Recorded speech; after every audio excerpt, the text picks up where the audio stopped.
Our next speaker is Dr. Guilherme Rosa. He's a professor in the Department of Animals and Dairy Science at the University of Wisconsin-Madison. His research focuses on developing quantitative genetics and data analysis tools to enhance the efficiency and sustainability of livestock production systems. His lab specializes in applying big data and artificial techniques to analyze information for multiple species, including beef and dairy cattle, as well as swine and poultry. His work includes analyzing farm-level operational data to optimize management practices, develop high-throughput phenotyping methods for real-time monitoring of animals and disease surveillance, and advancing techniques in quantitative genetics, genomics, and breeding. Please welcome Dr. Rosa.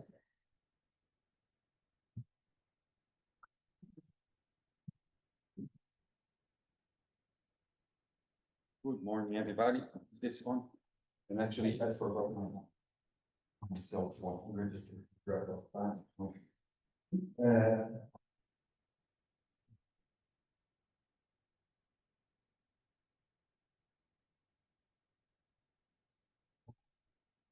So how I move this? There is lines.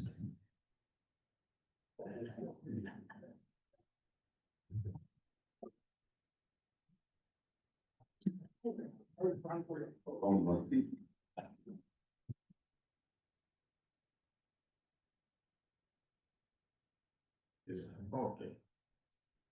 Go ahead. Thank you very much for the invitation to be able to present our talk here at BIF. Thank you very much, Bob, for the invitation. And the suggestion of title that I had was this AI ML in animal improvement, from phenotypes to genetic evaluation. So it's a very broad topic, and I'll actually go over this and show something that some projects that we are working on this. So I'll make a brief introduction about what is AI. That's the other AI, right? It's not artificial insemination, the artificial intelligence, machine learning, big data. So what are these terms and what this is meaning? And then I'm going to show you how we apply this in terms of what we call precision livestock farming, or how you can better monitor, better measure weights in animals using this kind of technologies. And then I'll switch gears and talk about GBI. So we are using these technologies also to better assess the environment where animals are being raised and trying to get the best combination of genetics and environment and managing as well. So what is big data, machine learning, artificial intelligence? Big data is a terminology that I don't like too much because big is relative, right? What we are doing is nothing for someone working at Google or Microsoft. So the size of the data is very relative. But when we say big data, it's not only the size of the data system, because I remember some time ago when people started talking about big data, I think it was John Cole that said, well, animal breeders, we have been using big data for years because we work with big data sets. But when you say big data is more than the size, is also the source of information. We are bringing data together from different sources of information. And it's not only phenotype, pedigree, and genomic that we are using a lot, of course, but now we have data coming from sensors, like wearable sensors, satellite image, cameras, so text, deep mining text, and so how we combine this and get information out of this amount of huge data set. And then there are two ways that so how we mine this data is what we call machine learning. So there are different techniques, not only statistical models, but some computer algorithms, and I'm going to show a little bit of this. And then there is this big area that is artificial intelligence and machine learning, a component of it. And I don't know if you can see well. This is from a paper published last year. So they try to organize this idea. So artificial intelligence is this big area that is not only the data management, data analysis, but it's robotics as well, so you can just in a very broad way, and this is going to really change many things that we do in our lives, including how we produce food as well. And then machine learning is all this data mining techniques. We have supervised, unsupervised techniques, and then you see deep learning, that is a very powerful approach for mining these very complex data sets. And then you see natural language processing. So if we're using this like ChatGPT or all this chatbot, this is large language model. It's working with a probability of words in a string of words. And so if you have played with this, it's unbelievable what you are able to do in terms of using large language model. And ChatGPT was launched 2 years ago, more or less.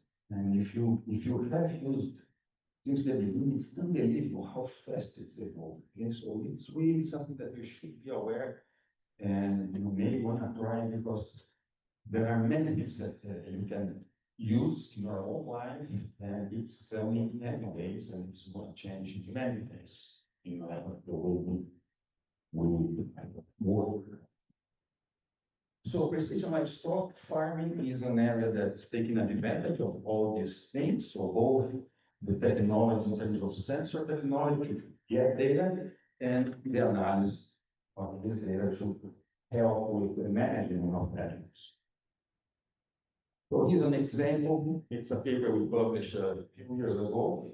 We are using an accelerometer. There are commercial tools doing exactly the same thing, right? So collars or ears with accelerometer.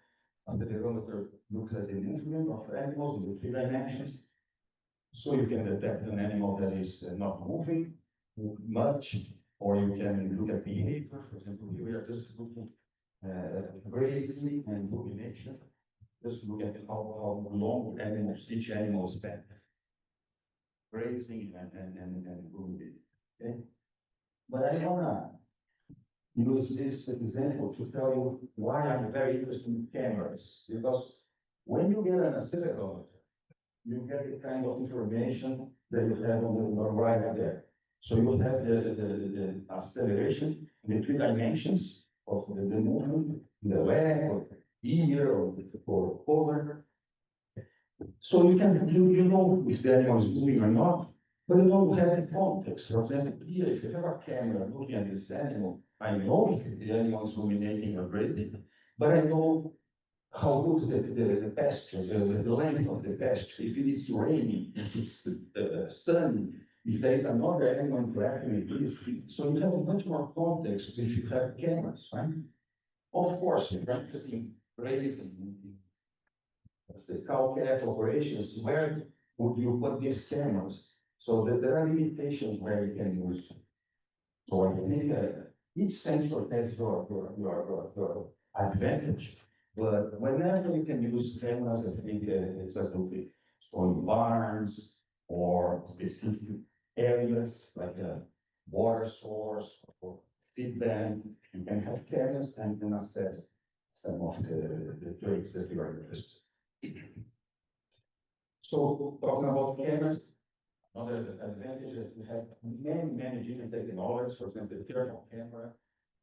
So the first one, the RGB, so red, green, blue, is all the surveillance color camera. So the pixels, so we're going to have 3 matrices of data, so each matrix is going to give you the level of red, green, and blue. And you have this color picture. When you go to a thermal camera, each piece gives an estimate of the temperature of the ocean. And if you have a 3D camera, each pixel gives you the distance from the camera to the ocean. So there are many different applications of this kind of technology, and I'm going to show you some of them, or some that we are working on. Just going back to big data and this notion of multimodality, like data coming from different sources of information and with completely different structures. Let me show an example with dairy cows, published last year in collaboration with Dr. Von Doris, a colleague of mine. and he works a lot on dairy. So we are trying to predict ketosis in dairy cows. So we are using data on the genotypes, the genetic information on these cows, wearable sensor, and camera as well, assessing the live conditions for. So I want to show you this example for two reasons. One is how you combine this, right? You have what we call tabular data that we are using. Each row is an animal, each column is a trait or variable, could be a trait, could be a genotype, could be depending on the file. But now I have pictures or videos, I have recordings with microphone. So how to combine these things? I have to be able to analyze. So that's one thing. So I'm going to show you what kind of processing of data that we need to do for them using cameras. And then once I have this different source of information, another very interesting thing that we need to do research to decide what is the best approach is how to work. So there are two extreme situations. One is I process it here, combine everything in a big database, and then you analyze and do the predictions if you want to predict for those. On the other extreme, you first analyze each source of information independently, and you get a prediction for each, and then you combine the results based on the accuracy of each one, so you weight each one. So this is the what we call early diffusion and late diffusion. And what we are using here is for cooperative learning. So there is also a way for you to use these cross-validation techniques to find the best level of this. It could be that the best approach is not early or late diffusion, is something in between. So I'm not going to go into too much details today and look at the paper, but this is the idea. We have blood samples of, so this is the parturition, so that we are concerned about this transition time in their cows, right? They are coming from a dry period, calving, and then going through this extreme change of with high production of milk and the chance of getting ketosis. So we have blood samples after parturition to know exactly that those cells that are susceptible of the process. We have body condition score assessed in image, top view image of these animals. And we have wearable sensors also, the week before the parturition. So we combine this, and we have now this is what we call supervised learning. So we know the cows that got ketosis or not. So we build a prediction model such that in the future, by looking at the body condition behavior prior to parturition, we can predict if the cow is suffering ketosis. Of course, if you don't do this early prediction, you can still determine that the animal has ketosis, but maybe the damage has been done. So the early prediction is what help. And just trying to see what kind of things we need to do with the image. So now we have multiple images from each animal test under these cameras. So we need to first segment the image, meaning that we need to select those pixels that belong to the animal body, not to the background. And then we assess the quality, then we can be in a good position. So we discard some pictures, and then we look at the shape. And because this is 3 cameras, we have the height, volume of the body, and we can easily assess body condition score. And then we are doing here also animal identification. So if you look at the top of this image, you have the top view of the cow. We are working with hostings by the coat color. We can easily tell which animal is that.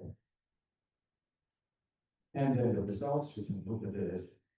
So we show that the cooperative learning was better than early or late fusion. And of course, if you are interested in optimizing sensitivity or specificity or accuracy, you may develop something different to optimize what you are interested in. Anyway, so let's bring this to this, closer to what we do in terms of animal breeding. Of course, we are interested in improving phenotype, and then this is a combination of genetics and environment. We are all leaders here, but we know the importance of environment and this interaction between genetics and environment. So we are looking always for the best genetics for a specific environment, and of course trying to improve the environment for that specific genetics as well. So in genetics, we start talking about genomics with the use of all these technologies to help better understand the genetics. Now, people say phenotypes when you use this technology to better assess phenotype, traits. And then today I'm going to mention environment as well, because that is something that we are doing to better explore environment. So a little bit of genomics. So we developed a system for predicting body weight, sufficient body condition or body condition score there. But this is in BIF care. So prediction of body weight with cameras. So this was our first study published 5 years ago. We brought the animals to a restraint area, basically scale, and then we capture images and the weight, and we train them all. So we did this in different time points. So weaning, stalker phase, and then feedlot, beginning and end. And predictions were quite good. So this is spiral plots of observed, measured body weight in the scale, and the predicted one. Animals were not fasted, so even the scale measuring is it's variable, right? The same animal coming to the scale twice with a few hours difference, we will have a big difference in body weight because of stomach full or empty, and so forth. So there is a lot of variation on the body weight, but despite this, you see a very good correlation in all time points and across time points. Very good. So I think we compare different models, neural networks were very good, was the best, R squares of 0.9, 0.8, so quite good. And this is one measurement. So if you have a accuracy of 0.8 for one single picture, so imagine if you are able to take pictures, multiple pictures per day, every day. So it's a very good accuracy. But this first study is not useful because we don't, if you are bringing the animals for the other way, so we need to find a way to get pictures with the animal in their natural condition. So we are working now in feedlots, and we developed the systems that is to the back there. We have animals with ear tags, high frequency, RFIDs, and we have this on the top of the water source. Animals come in the water, either side, antennas detect the presence of an animal, capture the ID, trigger the camera, so you get pictures and the identification and send to the computer. Things are not simple because this is ultra high frequency animals as they approach the water, you start getting pictures. So you may have pictures with no animals, you may have pictures with half animal, and sometimes you have pictures with multiple animals. Okay? So first thing that we need to do is to select those pictures where we have one animal in a good position and we know the ID. And then we process this using these techniques that I showed with the ketose as an example. And then you have a body weight prediction anytime the animal, every time the animal comes to drink water. So accuracy on this system of R square of 0.88. Correlation between observed and so this was an experiment. We had passive scale, so we have this the weight of the animals, and we are comparing the prediction from the picture with the value with the scale of weight. So 0.88 as the square correlation. So very good. And we are using the unique tags in this case. So what can we do with this? Well, many things. And we are interested in animal movement, but things that we develop to measure traits for breeding purpose, for example, they are useful also for management. So this is an example where It's very interesting for a feedlot to know by the weight, individual by the weight every day. Instead of just measuring the beginning, at the end, when we decide to harvest the animals, now we know each animal, how they are growing. If we have any problem, like one animal is not growing well, and also we can better plan the best time to harvest them. From a breeding perspective, now we can have a very good assessment of the growth of these animals. We can select to change the shape of the spores, right? That's something that we can think about. And just to like something how this kind of research also evolved to things that are more commercially applicable. This is a spin-off of our research together again with Dr. John Doyle. It is a feed management system for feedlot. So we have cameras looking at the feed bun 24/7. So it's not only one snapshot like we have in feedlots. Early in the morning, someone looking at each bun and giving scores and then deciding how much feed to deliver this day. Now we have a system that tells you how long the feed bun was empty, for example. And you have much better decision for how much to deliver. And we model also animal behavior, and we have a dashboard that have available on your desktop, on your cell phone to look at the last days, how the feed bun was. So we are running, so we got a accelerated grant from the university on Wharf and Foundation. We are running 3 pilots. Actually, 2 are running right now in Brazil. This is one example, and we are looking for 1 more. So if you know a feedlot that is interested in free trial, we will install the equipment, and you're going to have a first-hand look at the system, let me know. Okay? And then other things that we can do with these cameras, and actually Elizabeth mentioned yesterday, maybe with a cell phone and get an objective assessment, things that we are doing subjectively.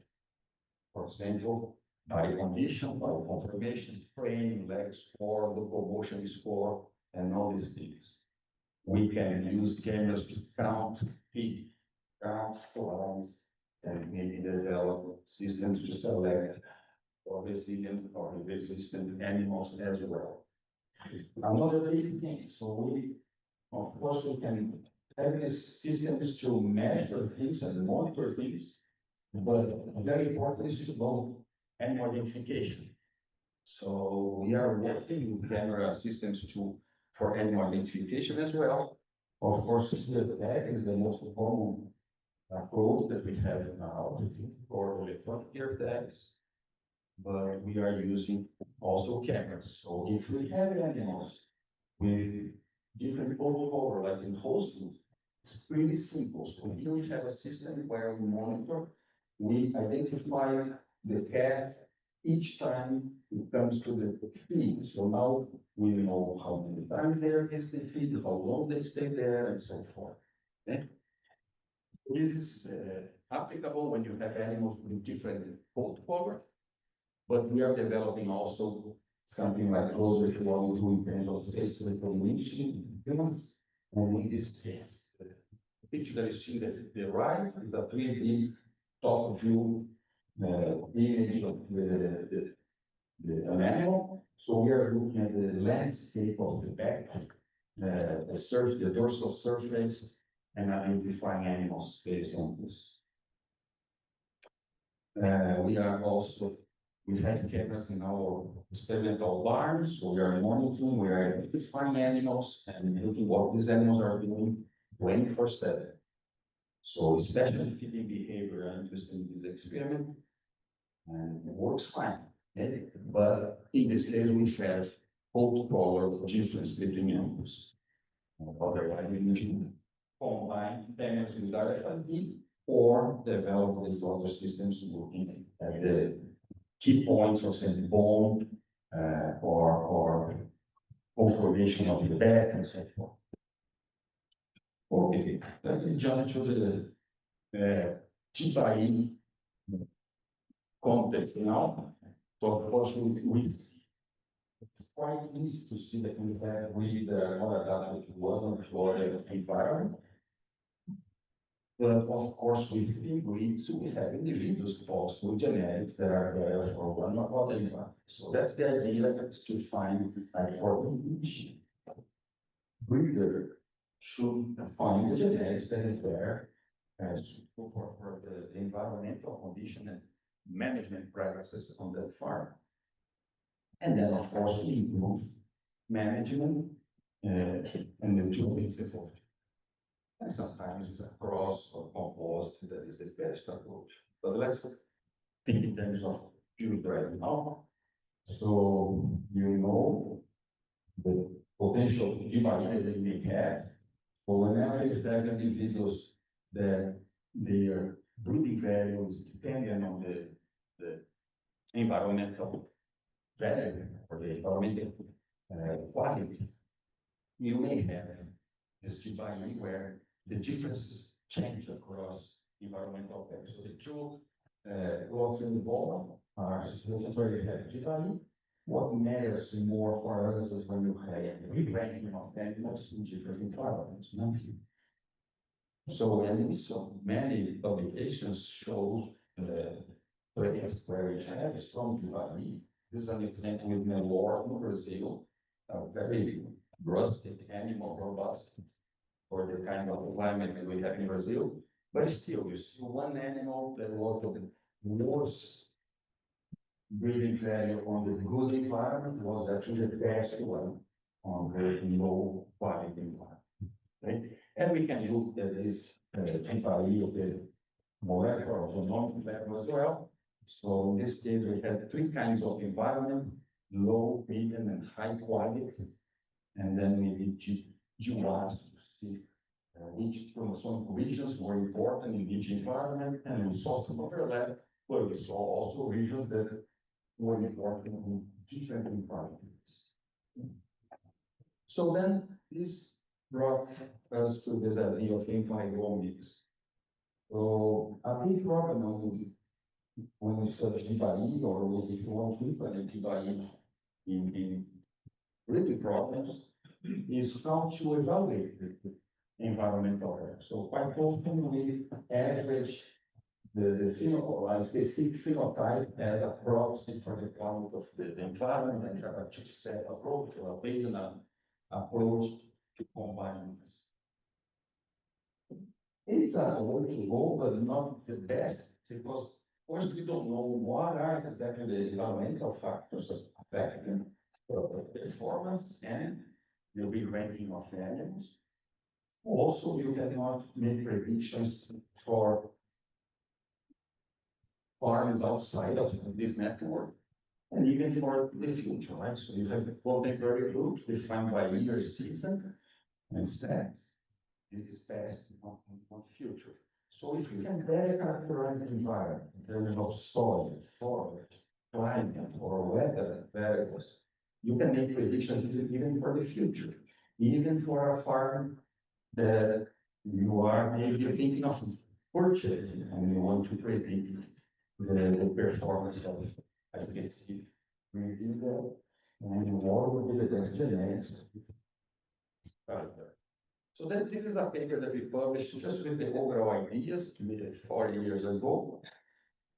And the idea is that we have, if you look at the left, bottom left there, so you characterize the environment, so you have these breeding zones. It's a continuous, but you can also classify or work in the continuous scale. And then you have the genetics, so people are more in plant breeding, so that's why I'm calling it cultivar recommendation. So you recommend specific genetics for each breeding zone, and the combination of these two things give you the prediction of performance. So we applied actually these ideas in a project, in a breeding program in Brazil, run by Embrapa with Nelore. So Talita was a student and is a postdoc on my lab. So we look at many production, reproduction, and carcass traits. We had also access to genotypes. So we look at the location, geographical location of this farm, climate, we have soil information, and then we elevation and so forth. But now we want to have a view of the management. Because all these things tell you what happens on the location outside the farm, but inside the gate, we need to run a survey. So we run surveys, asking many things in terms of reproductive practices, pasture, soil practices, and so forth. So these are the kind of topics that we had. And here are some results. The benchmark is a model, traditional model, contemporary groups, but we look at the farm to farm values. So that's the third column that you see there is the sigma square F is the farm values. So we got this 12, 63, and the values, or one of the places, yearly. Now, when we include the climate variables is the second row, the farm values went down. So we captured about 1/3 of this farm to farm variation. And then when you look at management only, the third row, so you capture a little bit more actually, almost half of the farm to farm variation was captured by the management practice. And then when you combine climate and farm practices, of course, there is a lot of overlap and things, many management practices are dependent on climate and soil and so forth. So it's not that you add the two things, but we capture so 1263 minus 740. Okay? So we were able to explain a good part of the farm to our farm variability by looking at this environmental and management variables. And then to look at the GI, we got this climate and management variables, and we cluster farms. So we tested managed a number of clusters, but two clusters gave a very good idea of GBI. So these are the two clusters in green and blue. And then we use two gradient lines, right? Each environment is a different grade, and you get a correlation between the genetic correlation between these two traits, the two environments. So higher correlation, lower breeding, lower GBI. So as expected, we see the picture through scrotal circumference, back thickness, barbering, higher correlation, so GBI is not very important. But when you go to other traits, you get an Asia first head, 0.3, and very low correlation, indicating high level of GBI. So we are actually running a project now in the US with Angus, together with AGI. Let me do this implemented ideas on a country-based project. So this is funded by USDA, and we have collaborations with multi-institutions. So Daniela Lorenzo from Georgia, who's here, Roy Bowen from Tennessee, who's here, Luis Brito Purdue, Cedric Gondro, and Simone Valle de Souza from United States, and the whole group is at AGI. So three main objectives. One is to put together all this data in terms of starting with AGI information, phenotype, genotype, pedigree, and then climate. And currently we are running a survey trying to gather information from the producers to include this information in this model.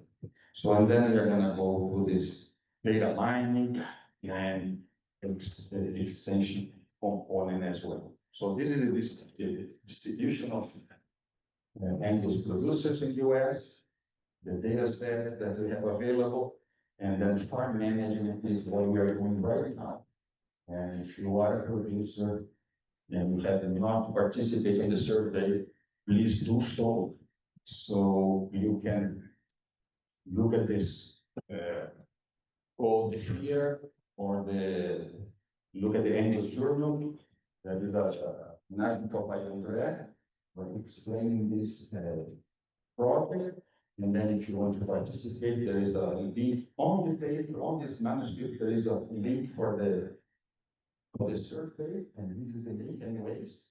And it's, the survey is being managed by Michigan State University, Symposium, and Troy involved as well. Okay, then if you are interested in learning a little bit more about the project, Troy is the guy with the extension component in addition to everything else, but he's the man of the extension. He has people together his website. If you are interested, please visit there. And if you have any comments, if you want to get involved, you can email Troy, email me, or anyone, Kelly, AGI, anyone involved in this project. Okay, as conclusions, concluding remarks, I want to stress this, the potential for digital tools, both for animal breeding, beef cattle breeding, and for management, optimal management. In terms of breeding, we can measure novel phenotypes, things that we couldn't measure before, or better measure things that we were measuring, for example, like weight or those subjective scores. Environments allows us to have this better or detailed characterization of the environment, including multiple sources of information. And I see this as a very interesting idea to explore GBI and to better select individuals for different environments, and then help with the survey information we get also how to better guide which management practices are working better in different environments as well. So that's the idea of better accounting for GBI. I want to acknowledge my lab and funding from USDA, from the University of Wisconsin, the foundation, WARF, and AGI for collaboration to this project. And I want just to finish before we open for discussion that in July next year, the World Congress is going to be in Madison. So I hope everybody can come. I'm helping organize, so I'm the representative from the University of Wisconsin, and this is a joint effort with the Iowa State University. Jerry Decker is the representative, and UC Davis, Alice is the representative. Thank you very much. If the producer is wanting to utilize precision livestock management, what would you suggest as a good starting point to implement into their program? That's so there are many things going on. There are a few. Can you repeat the question, please? The question is, if a producer is interested in different technology, right? So, utilizing some of these new technologies in their farm, where I recommend they to start. This is a very important question because there are so many things going on at the research level, and then many startups trying to bring this to the commercial level, and then we have some commercial tools available. What I hear from producers is there are so many things that where should I start, or how come how I coordinate with all these tools? So I would say that we need to find for each producer what is the bottleneck, and what is the problem that you struggle more, and then look for something that will help. And then try, for example, the technology.